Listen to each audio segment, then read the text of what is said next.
اغلقل بابا، اغلقل بابا، یعنی کلوز دا ڈور. بالکل.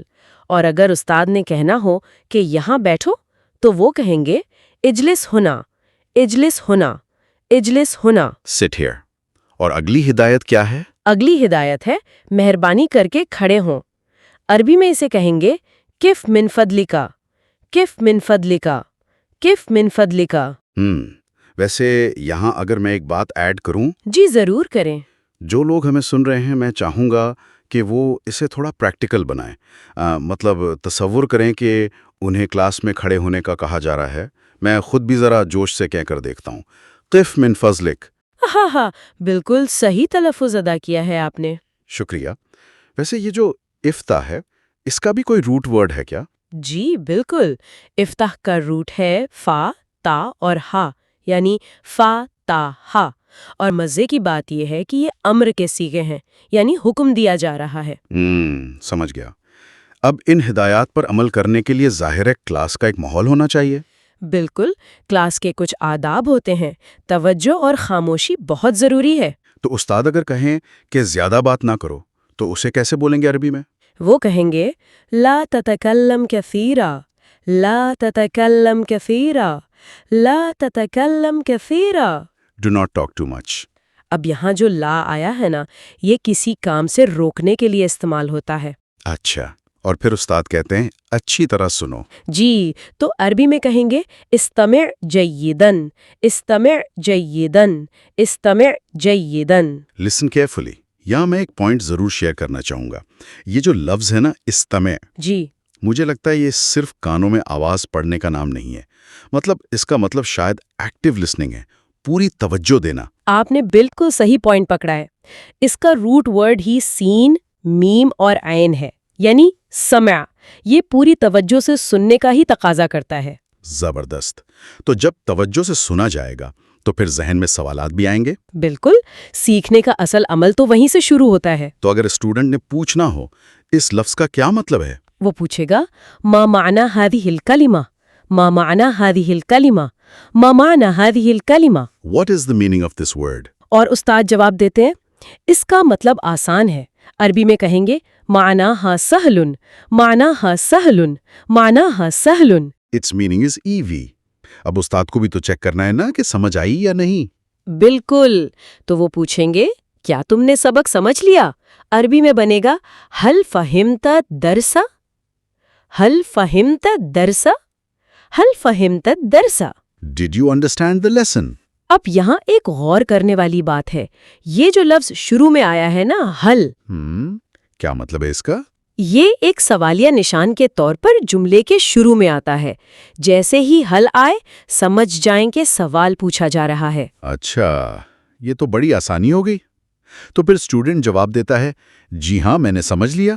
جی ہاں تو وہ کہے گا نعم فہمتہ، نعم فہمتہ، نعم فہمتہ. یس آئی انڈرسٹوڈ اٹ. پھر استاد مزید پریکٹس کے لیے کہتے ہیں اونچی آواز سے پڑھو. عربی میں کہیں گے اقرأ بصوت عال، اقرأ بصوت عال، اقرأ بصوت عال. Read loudly. میں تو سننے والوں سے بھی یہی کہوں گا کہ واقعی ان جملوں کو اونچی آواز میں پڑھیں. بالکل. اس سے جھجک دور ہوتی ہے. اور پھر استاد کہتے ہیں جملہ دوبارہ پڑھو. عربی میں اعید الجملہ، اعید الجملہ، اعید الجملہ. Repeat the sentence. اور پھر لکھنے کا مرحلہ آتا ہے. استاد کہتے ہیں کاپی میں لکھو اکتب فی الدفتر، اکتب فی الدفتر، اکتب فی الدفتر. رائٹ ان دا نوٹ بک. اور یہاں اکتب کا روٹ ورڈ ہے کاف، تا اور با، یعنی کتبہ. جیسے کتابت یا کتاب. بالکل صحیح. چلیں جی، تو سبق بھی پڑھ لیا، سمجھ بھی لیا اور لکھ بھی لیا. اب اگلا مرحلہ تو وہی ہوتا ہے جس سے سب اسٹوڈنٹس ڈرتے ہیں، یعنی ہوم ورک اور امتحان. ہاں بالکل. استاد پوچھتے ہیں کیا تمہارے پاس ہوم ورک ہے؟ اور یاد ہے نا سوال کے لیے کون سا لفظ تھا؟ جی بالکل، ہیل تھا. زبردست. تو جملہ بنے گا هل عندك واجب، هل عندك واجب، هل عندك واجب. Do you have home work? اور طالب علم کہتا ہے جی ہاں میرے پاس ہوم ورک ہے. کیا یہ درست ہے؟ اس میں دو حصے ہیں جملے کے. جی تو عربی میں کہیں گے نعم عندي واجب، هل هذا صحیح؟ نعم عندي واجب هل هذا صحيح؟ ایک بار پھر نعم عندي واجب هل هذا صحيح؟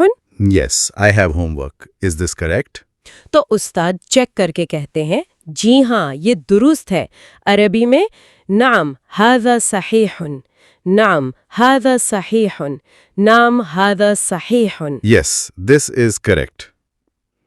اب اسٹوڈنٹ فل کانفیڈنس میں کہتا ہے میں امتحان کے لیے تیار ہوں، شکریہ استاد محترم. تو اس کی عربی بہت پیاری ہے. وہ کہے گا انا مستعد للامتحان شکرا یا استاذو، انا مستعد للامتحان شکرا یا استاذو. ایک بار اور سن لے، انا مستعد للامتحان شکرا یا استاذو. I am ready for the exam. Thank you, teacher. اور استاد جواب میں کتنی شفقت سے کہتے ہیں کوئی بات نہیں بیٹے. عربی میں کہیں گے عفواً یا بنیا، عفواً یا بنیا، عفواً یا بنیا. You are welcome, my son. مجھے یہ جو لفظ ہے نا یا بنائی، جی اس میں بہت ایک اپنائیت سی محسوس ہوتی ہے. بالکل. عربی تہذیب میں یہ استاد اور شاگرد کے خوبصورت اور شفیق رشتے کو ظاہر کرتا ہے. یہ صرف ایک استاد اور طالب علم کا رسمی رشتہ نہیں رہتا. اور یہ بھی دیکھیں کہ کیسے شکران اور عفوان کے ذریعے ادب اور احترام کو بنیادی اہمیت دی گئی ہے. بالکل. زبان صرف الفاظ کا مجموعہ نہیں ہوتی، یہ تہذیب سکھاتی ہے. صحیح بات ہے. اگر ہم اس پوری نشست کو سمیٹیں نا تو ایک بہت گہری سوچ ابھر کر سامنے آتی ہے. مطلب ایک زبان ہمیں نظم و ضبط سکھاتی ہے، احترام سکھاتی ہے جیسے شکرن یا استاذ کہہ کر، اور تعلق سکھاتی ہے جیسے استاد کا یا بنائی کہنا. بالکل درست کہا آپ نے. یہ جو سیکھنے کا عمل ہے یہ صرف کلاس روم تک ہی محدود نہیں رہنا چاہیے. یہ ہماری روزمرہ زندگی کا حصہ بن سکتا ہے. تو اس سے پہلے کہ ہم اختتام کی طرف جائیں، ایک بار پھر یاد دلاتا چلوں کہ مزید اسباق اور بہترین ویڈیوز کے لیے ہمارا یوٹیوب چینل سبسکرائب کریں. جی بالکل، سبسکرائب کرنا مت بھولیں تاکہ آپ مزید پریکٹس کر سکیں. اور میں تمام لوگوں کا شکریہ ادا کرنا چاہوں گی جنہوں نے اتنی توجہ سے ہمیں سنا اور مشق کی. جی سب کا بہت شکریہ.